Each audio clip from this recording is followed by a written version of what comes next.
तुम्हाला विश्वास नाही पटणार, पण जर्मनीमध्ये गोष्टी अजून पण विश्वासावरती चालतात. अँड हे मी तुम्हाला आजच्या माझ्या किस्स्यावरनं सांगतो. तर विषय काय झाला, आमच्या इथे जे लिडल शॉप आहे तिथे मी मागच्या आठवड्यात दूध घेतलं होतं, 1 लिटर मिल्क, आणि हे त्याचं बिल होतं. तर घरी जाऊन जेव्हा मी नीट चेक केलं, तो मिल्कचा बॉक्स 1 आठवड्या आधीच एक्सपायर झाला होता. तर मी काय केलं की मी लगेच लिडलला गेलो, बॉक्स नाही नेला सोबत, फक्त तिथे जाऊन मी त्यांना सांगितलं की मी 1 वीक पहिले एक मिल्कचा बॉक्स घेतला होता, तर तो ऍक्च्युली एक्सपायर झाला होता. तर तिने मला काहीच डिटेल्स नाही विचारल्या, कधी घेतलं होतं, कुठून घेतलं होतं, किती घेतलं होतं.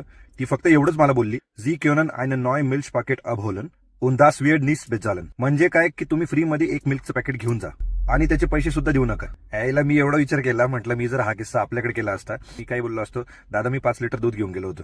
आणि आता कमेंटमध्ये काही लोक म्हणतील की त्यांचं नाव खराब नको व्हायला म्हणून त्यांनी तुम्हाला फ्रीमध्ये दिलं. बट माझा पॉईंट हा आहे की तिला काय माहिती की मी खरं बोलतोय की खोटं. तर विषय असा आहे की फक्त पोलाइटली बोलल्यामुळे आणि जर्मन बोलल्यामुळे तिला माझ्यावरती ट्रस्ट आला आणि तिने तो पॅकेट मला फ्रीमध्ये दिला. तुम्हाला काय वाटतं, आपल्याकडे मॉलमध्ये जर आपण गेलो असतो तर फ्रीमध्ये मिल्कचं पॅकेट तुम्हाला दिलं असतं का?